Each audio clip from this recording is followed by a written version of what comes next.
جو بندہ یہ تمام چیزیں کر لیتا ہے تو وہ بندہ جو ہے اللہ تبارک و تعالیٰ کے نزدیک بہت محبوب ہو جاتا ہے۔ حدیث قدسی میں آتا ہے کہ ہاتھ بندے کا ہوتا ہے لیکن پکڑنا خدا کا ہو جاتا ہے، آنکھ بندے کی ہوتی ہے لیکن دیکھنا خدا کا ہو جاتا ہے، قدم بندے کا ہوتا ہے لیکن چلنا خدا کا ہو جاتا ہے۔ بندے کو چاہیے کہ بندہ جو ہے اپنے آپ کو برے اخلاق سے محفوظ رکھے۔ ایک صوفی کے لیے ضروری ہے، ایک پیر کے لیے ضروری ہے، ایک کامل شیخ کے لیے ضروری ہے کہ بندہ جو ہے اپنے آپ کو برے اخلاق سے محفوظ رکھے۔ اگر برے اخلاق سے بندہ جو ہے محفوظ رکھتا ہے تو اللہ تبارک و تعالیٰ کا قرب حاصل کر لیتا ہے، اللہ کا قریبی بندہ بن جاتا ہے۔ اب اس کے لیے کیا کرے؟ بندے خدا کے لیے ضروری ہے کہ وہ اپنے آپ کو ظاہری اور باطنی گناہوں سے بچا کر رکھے، جیسے کہ جھوٹ بولنا، ایک دوسرے کی غیبت کرنا، ایک کی بات جو ہے دوسرے کو بتانا اور دوسرے کی بات جو ہے تیسرے کو بتانا، ریاکاری سے بچنا، یعنی جو بھی ہم اعمال کرے، جو بھی نماز پڑھے، روزہ رکھے، زکوٰۃ ادا کرے، ہم جو ہے لوگوں کو دکھانے کے لیے نہ کرے بلکہ اللہ کی رضا حاصل کرنے کے لیے کرے۔ غرور سے بچے، گھمنڈ سے بچے، حسد سے بچے اور دنیا کی جو ہے رنگا رنگ محبت سے اپنے آپ کو محفوظ رکھی۔ پھر اس کے بعد جو ہے میں نے ایک اور چیز بتائی تھی کہ بندے کو چاہیے کہ ذکر و فکر کی جو رسی ہے اس کو مضبوطی سے تھام لے۔ جو بندہ ذکر و فکر کے ذریعے جو ہے اپنے تصوف کو مضبوط کرتا ہے، اپنی صوفیت کو مضبوط کرتا ہے، وہ اللہ تبارک و تعالیٰ کا قریبی بندہ بن جاتا ہے۔ اسی لیے ہر وقت، ہر گھڑی، ہر زمانے میں، ہر سمے میں جو بھی اللہ کا نیک بندہ رہا ہے، دنیا کے رنگینیوں سے اپنے آپ کو محفوظ رکھا ہے۔ جو بندہ ذکر و فکر اپناتا ہے، یعنی یہاں پر بندہ کیوں بھیجا گیا ہے، کس لیے بھیجا گیا ہے، بھیجنے کا مقصد کیا تھا، اللہ تبارک و تعالیٰ نے تو صراحت کے ساتھ بتا بھی دیا ہے، وَمَا خَلَقْتُ الْجِنَّ وَالْإِنسَ إِلَّا لِيَعْبُدُونَ۔ ہم نے جن اور انسان کو جو ہے دنیا میں اس لیے بھیجا ہے کہ ہماری عبادت کرے، اور انسان کو چاہیے کہ اس حوالے سے ہمیشہ جو ہے غور و فکر کرے، اللہ کو یاد کرے، اللہ تبارک و تعالیٰ کا ذکر کرے، اور جب بندہ ذکر کرتا ہے تو اللہ تبارک و تعالیٰ اسے اپنا قرب عطا فرماتا ہے، اسے اپنا قریبی بندہ بناتا ہے۔ پھر اس کے بعد جو پانچویں چیز ہم نے جو بتائی تھی، وہ پانچویں چیز تھی اتباع سنت۔ اسے دھیان سے سنیے گا۔ جو حقیقی صوفی ہوتا ہے، جو حقیقی اللہ والا ہوتا ہے، جو اللہ کا ولی ہوتا ہے، وہ بندہ جو ہے اپنے آپ کو سنت سے سختی کے ساتھ مربوط رکھتا ہے، یعنی سنت نبوی صلی اللہ علیہ وسلم پر سختی کے ساتھ اپنے آپ کو پابند رکھتا ہے۔ اور جو بندہ یہ کہتا ہے کہ شریعت الگ ہے، طریقت الگ ہے، تو وہ بندہ جو ہے حقیقی معنوں میں صوفی نہیں ہے، بلکہ اس کے حوالے سے حضور تیغ علی شاہ رحمۃ اللہ علیہ، میرے پیر و مرشد ہے، ارشاد فرماتے ہیں، جو شخص اپنے آپ کو صوفی کہتا ہے اور اس کے افعال و کردار شریعت مطہرہ کے خلاف ہے، یعنی وہ بندہ جو ہے شریعت کے مطابق کام نہیں کرتا ہے اور اپنے آپ کو صوفی کہتا ہے، تو حقیقی معنوں میں بندہ جو ہے شیطان کا دوست ہے اور شیطان کا کھلونا ہے۔ کھلونے کا کام کیا ہوتا ہے کہ بچہ جو ہے جس طرح چاہتا ہے اس کا ہاتھ موڑتا ہے، بچہ جس طرح چاہتا ہے اس کے پیر کو موڑتا ہے، بچہ جس طرح چاہتا ہے اس کے سر کو موڑتا ہے، بچہ جس طرح چاہتا ہے اس کھلونے سے کھیلتا ہے۔ ٹھیک ایسے ہی جو بندہ شیطان کا کھلونا ہوتا ہے، شیطان جس طریقے سے چاہتا ہے اس سے اپنی باتیں کہلواتا ہے، شیطان جس طریقے سے چاہتا ہے اس سے اپنے کام کو کراتا ہے۔ اس لیے بندے کو چاہیے کہ ذکر و فکر کرے اور اپنے آپ کو، اپنے قلب کو گناہوں سے محفوظ رکھے، آپس میں ایک دوسرے سے محبت کرے۔ اس کے بعد ایک راستہ آتا ہے، ایک مقام آتا ہے کہ بندے کو ان تمام چیزوں کو کرنے کے بعد بندے کو معرفت حق حاصل ہوتا ہے۔ اب معرفت حق کیا ہوتا ہے بھائی؟ تو معرفت حق کا معنی آتا ہے اللہ تبارک و تعالیٰ کی معرفت، یعنی وہ بندہ جو ہے اللہ تبارک و تعالیٰ کو پہچان لیتا ہے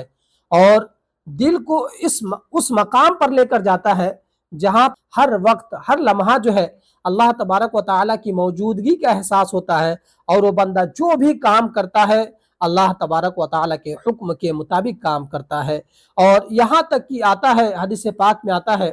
جب اللہ کے رسول صلی اللہ علیہ وسلم سے احسان کے حوالے سے پوچھا گیا تو اللہ کے رسول صلی اللہ علیہ وسلم نے ارشاد فرمایا، ان تعبد اللہ کأنک تراہ فإن لم تکن تراہ فإنہ یراک۔ اللہ کے رسول صلی اللہ علیہ وسلم ارشاد فرماتے ہیں، جب بھی کوئی عبادت کرے تو بندے کو چاہیے کہ وہ یہ خیال کرے کہ اللہ تبارک و تعالیٰ اسے دیکھ رہا ہے۔ اگر بندے کے قلب میں یہ بات نہ آئے تو بندے کو چاہیے کہ وہ یہ سوچے کہ اللہ تبارک و تعالیٰ اسے دیکھ رہا ہے، اور یہ احسان کا مقام ہے، اور یہ اس وقت حاصل ہوتا ہے جب بندہ جو ہے اپنے آپ کو گناہوں سے محفوظ کر لیتا ہے۔ اس کے بعد جو ہے ہم بات کریں گے، یہ جو ہے پچھلے سبق میں جو ہم آپ لوگوں کو بتائے تھے یہ تمام گفتگو تھی۔ اب آج کے سبق میں ہم بات کریں گے انشاءاللہ تعالی تصوف کے ثمرات کے حوالے سے۔ اللہ تبارک و تعالی اس کو کچھ خصوصیات عطا فرماتا ہے، ان خصوصیات میں سے سب سے پہلی چیز یہ ہے کہ دل میں جو ہے اللہ تبارک و تعالی کی محبت راسخ ہو جاتی ہے، یعنی وہ بندہ جو ہے اللہ تبارک و تعالی کی محبت کے لیے ہر ایک کام کر گزرنے کو تیار رہتا ہے۔ اس کے بعد جو دوسری چیز اس کو ملتی ہے وہ چیز یہ ہوتی ہے کہ دنیا کی محبت اس کے قلب میں ماند پڑ جاتی ہے، یعنی دنیا کی محبت سے وہ دور ہو جاتا ہے، اللہ تبارک و تعالی کے راستے پر چلنے لگتا ہے، شریعت مصطفیٰ صلی اللہ علیہ وسلم کے مطابق وہ چلنے لگتا ہے۔ پھر اس کے بعد تیسری چیز جو اس کو ملتی ہے، انسان جو ہے نرم دل ہو جاتا ہے، تواضع انکساری والا ہو جاتا ہے، ایک بہترین اخلاق والا ہو جاتا ہے، پاک طینت والا بن جاتا ہے، اور وہ اللہ کا محبوب بندہ بن جاتا ہے۔ چوتھی چیز جو بندے کو حاصل ہوتی ہے، شریعت پر مضبوطی کے ساتھ وہ بندہ گامزن رہتا ہے، وقت کا چاہے جتنا بھی بڑا فتنہ کیوں نہ ہو اس بندے کو بھٹکا نہیں سکتا ہے، اس بندے کو جو ہے ہلا نہیں سکتا ہے، وہ بندہ ہمیشہ کامیاب رہتا ہے، اور جہاں رہتا ہے کوہ ہمالا کی طرح گامزن رہتا ہے، وقت کی اگر آندھی بھی ہو تو اسے ہلا نہیں سکتی ہے۔ پھر اس کے بعد جو ہے بندے کے اعمال میں اخلاص پیدا ہو جاتا ہے، یعنی جو بھی کام کرتا ہے اللہ تبارک و تعالیٰ کی رضا کے لیے کام کرتا ہے۔ ماشاءاللہ ہمارے ساتھ جو ہے ماسٹر تبارک صاحب قبلہ بھی جڑے ہوئے ہیں، اللہ تبارک و تعالیٰ سلامت رکھے۔ پھر بندے کو جو ہے جو سب سے بڑی چیز حاصل ہوتی ہے وہ یہ ہوتی ہے کہ بندہ جو ہے جب بھی کسی انسان سے ملتا ہے محبت کے ساتھ ملتا ہے، ایک بہترین طریقے کے ساتھ ملتا ہے، ایک بہترین سلوک کے ساتھ ملتا ہے، اور بندے کے اندر جو ہے جذبہ رحم پیدا ہو جاتا ہے، یعنی بندہ جو ہے کسی کے ساتھ ظلم نہیں کرتا ہے، کسی پر ظلم نہیں کرتا ہے، بلکہ بندہ جو ہے جس سے بھی ملتا ہے محبت کے ساتھ ملتا ہے، اخلاق کے ساتھ ملتا ہے، ایک بہترین طریقے کے ساتھ ملتا ہے۔ اور سب سے بڑی کامیابی جو بندے کو ملتی ہے وہ سب سے بڑی کامیابی یہ ہوتی ہے کہ بندہ جو ہے اللہ تبارک و تعالیٰ کا مقرب بندہ بن جاتا ہے، یعنی اللہ تبارک و تعالیٰ اسے اپنے بہترین بندوں میں شامل فرما لیتا ہے۔ خلاصہ یہ ہے تصوف دل کی دنیا کو سنوارنے کا ایک علم ہے، تصوف کے ذریعے جو ہے دل کی دنیا کو تبدیل کیا جاتا ہے، یہ انسان کو حیوانیت سے انسانیت کی طرف لے کر جاتا ہے، اور انسانیت سے روحانیت کے اعلیٰ مقام تک لے کر جاتا ہے، اور جو بندہ اعلیٰ مقام تک پہنچتا ہے وہ بندہ اللہ کا مقرب بندہ بن جاتا ہے۔ حضرت جنید بغدادی فرماتے ہیں جو تم میں جو ہے حضرت جنید بغدادی فرماتے ہیں تصوف اصل میں اخلاق کا نام ہے، جو تم میں جو اخلاق میں سب سے اعلیٰ ہوگا تصوف میں بھی سب سے اعلیٰ ہوگا، یعنی جس بندے کا رہن سہن سب سے اچھا ہوگا، بات ویوہار سب سے اچھا ہوگا، وہ بندہ جو ہے اخلاق میں سب سے اعلیٰ ہوگا۔ پھر اس کے بعد جو ہے تصوف کی ضرورت کیوں پڑی، تو تصوف کی ضرورت کے حوالے سے بتایا جاتا ہے جس طرح شریعت ہوتی ہے، قرآن اور حدیث ہوتا ہے، جس طرح شریعت ہوتی ہے وہ ظاہری اعمال کو درست کرتی ہے، ٹھیک ایسے ہی تصوف جو ہے دل اور باطن کی اصلاح کرتا ہے۔ اسی بنیاد پر دین کی تکمیل کے لیے تصوف کی ضرورت لازمی ہے، یعنی جو بھی بندہ جو ہے شریعت سے جڑا ہوا ہے اس بندے کو چاہیے کہ وہ تصوف سے بھی جڑے۔ جو بندہ شریعت اور تصوف سے جڑ جاتا ہے، یعنی شریعت اور طریقت سے جڑ جاتا ہے، وہ بندہ کامل ہو جایا کرتا ہے۔ تو بندے کو چاہیے کہ جس طرح شریعت کے دامن کو مضبوطی سے تھاما ہے ایسے ہی طریقت کے دامن کو مضبوطی سے تھامے۔ جب شریعت اور طریقت کا سنگم اختیار کر لیتا ہے تو بندے کے سامنے جو ہے حقیقت ظاہر ہو جاتی ہے، اور جب بندے کے سامنے حقیقت ظاہر ہو جاتی ہے تو اللہ تبارک و تعالیٰ کی معرفت حاصل ہو جاتی ہے۔ یاد رکھے جو حقیقی معنوں میں صوفی ہوگا وہ ایک شریعت کا بھی فالور ہوگا اور طریقت کا بھی فالو کرنے والا ہوگا، اور جو بندہ کہتا ہے کہ شریعت الگ چیز ہے اور طریقت الگ چیز ہے، اس کو دھیان سے سماعت کیجیے گا، جو بندہ یہ کہتا ہے کہ شریعت الگ ہے طریقت الگ ہے تو آپ جان جائے کہ وہ بندہ جو حقیقی معنوں میں صوفی نہیں ہے، بلکہ وہ شیطان کے ہاتھوں کا کھلونا ہے، وہ شیطان کے ہاتھوں کی کٹ پتلی ہے۔ بندہ اپنے آپ کو گناہوں سے پاک کرتا ہے، غیبت سے پاک کرتا ہے، حسد سے پاک کرتا ہے، عرصیہ سے پاک کرتا ہے، چنگل خوری سے پاک کرتا ہے، چھوٹی چھوٹی گناہوں سے اپنے آپ کو پاک کرتا ہے، وہ بندہ کامیاب ہو جاتا ہے۔ ہم چاہتے ہیں حقیقی معنوں میں کامیاب ہو، ہم چاہتے ہیں حقیقی معنوں میں صوفی بنے، ہم چاہتے ہیں کہ حقیقی معنوں میں اللہ تبارک و تعالیٰ کا قرب حاصل ہو، ہم چاہتے ہیں کہ حقیقی معنوں میں اللہ کے ولیوں میں ہمارا شمار ہو، تو ہم کو چاہیے کہ ہم تصوف کے راستے پر چلے، تصوف کا راستہ اختیار کرے، جہاں ایک ہاتھ میں شریعت ہو وہیں دوسرے ہاتھ میں تصوف ہو، اس لیے کہ شریعت اور طریقت دونوں جو ہے ایک ہی پھل کا نام ہے، اور جو چاہتا ہے اس پھل کو کھائے تو اس کو جو ہے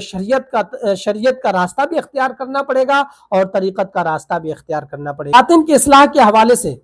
آپ ارشاد فرمائے، باطن کی اصلاح کے بغیر جو ہے ظاہری عمل جو ہے ناقص رہتا ہے، یعنی جب تک ہم اپنے قلب کو، اپنے نفس کو گناہوں سے پاک نہیں کریں گے، ظاہری عمل ہمارا ناقص ہوگا، نامکمل ہوگا۔ اور ان ظاہری عبادت کو کامل بنانے کے لیے ضروری ہے کہ بندہ جو ہے اپنے قلب کو گناہوں سے پاک کرے،